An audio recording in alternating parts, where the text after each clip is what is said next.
Hello po sa lahat. So ngayon ituturo ko sa inyo kung paano or ano ang gagawin kung mag-update yung PPM data entry software. So ito, dito pa tayo sa V13. So extract natin, extract files. Okay, folder, dito natin ilagay, click natin, click, tapos punta tayo dun sa parang may typewriter, ito, tapos parang naklik ko na yun gumagana ganyan.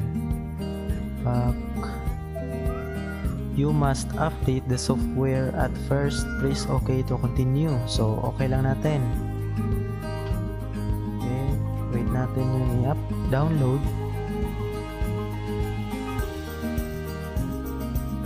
Save. So ayan, nagda-download na. So balik lang tayo pagkatapos.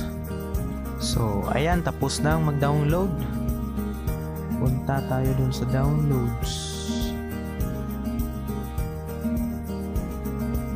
Okay. Open tayo ng isang file, Windows E. Click natin, Windows E.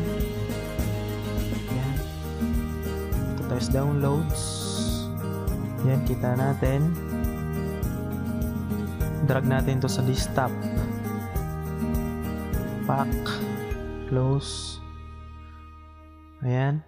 Ito na yung na-download natin. Extract natin. Right click. Ito, extract files. Okay. Oops. Yan. Lagay natin dito. Click natin.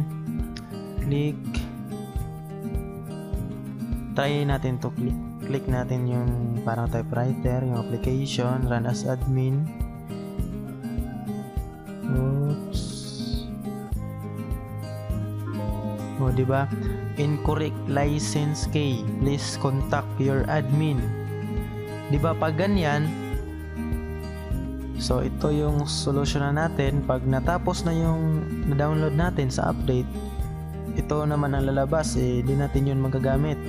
So ito yung gagawin natin. Okay lang natin to. Okay. Lagay lang natin to dito sa gilid.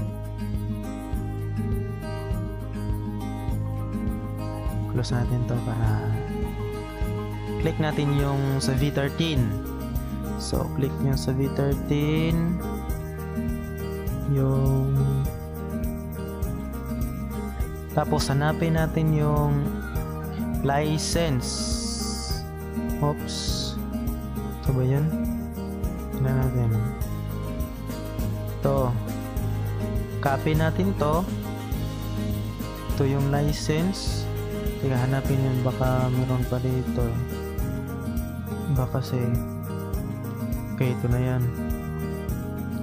Copy natin to.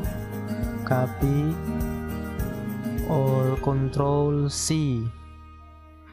And then lagay natin dito sa client B14 yung in-update natin. So Control V or right click and paste.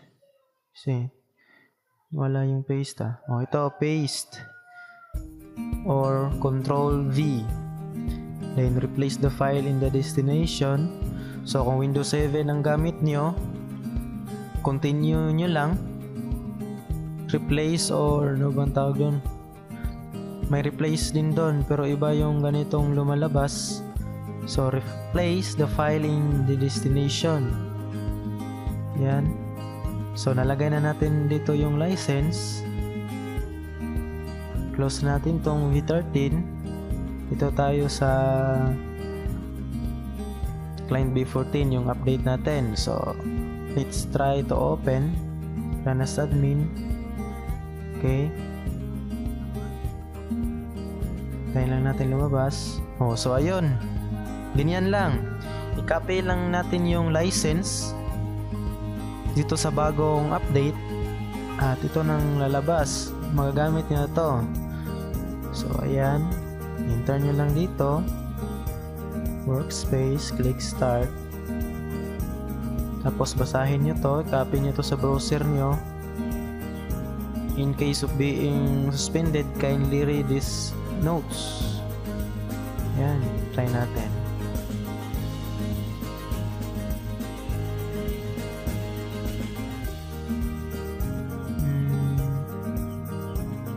Copy natin yon.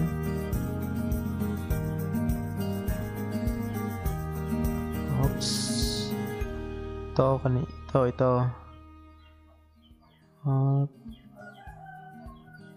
Copy.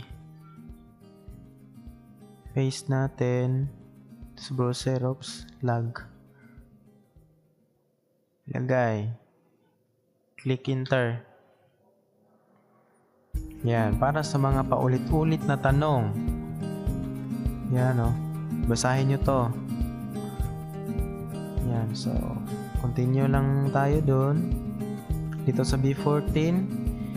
So, gagawa tayo ng shortcut. Click, right click, create shortcut. To. Close muna natin to. Create shortcut. So, ito yun, right click natin yung application. Click dito tayo sa create shortcut at ito ang lalabas. So, i-drag natin yung shortcut sa desktop. So, ayan. Close natin yan. So, ito na. Run as admin. So, ayan. Magamit na natin. So, ito, wag nyo itong i-delete. Ilagay nyo lang to dito para hindi to mawawala. So, kapag inilagay nyo to sa ibang folder, mawawala to. Pero, pwede nyo na ring i-install ulit doon sa folder na paglalagyan nyo at wag nyo ding i-delete doon. So, dito lang to para dito mawawala. So, para malagay ko to dito kasi sobrang dumi pag dito eh. So, right click, pin to taskbar. So, ayan, nandito na siya. Tapos, i-delete ko to, drag na ko to sa recycle bin. Tapos, open natin ulit. Make sure your internet connection is mabilis para ma-open agad. So, ang hina ng internet connection ko eh. Kaya din na lang ako mag-open. So, ayun lang po. So, sana naintindihan nyo at kung may katanungan kayo, comment lang kayo dyan sa baba. Okay? So, ganun lang. Pag mag-update, click nyo yung update. Pagkatapos, extract nyo yung file. Pagkatapos, ma-download. At yung license sa software nung hindi pa na-update, i-copy nyo lang dun sa bago. Ayun, ma-open nyo na ito. Okay? Ganun lang po. Thank you and God bless.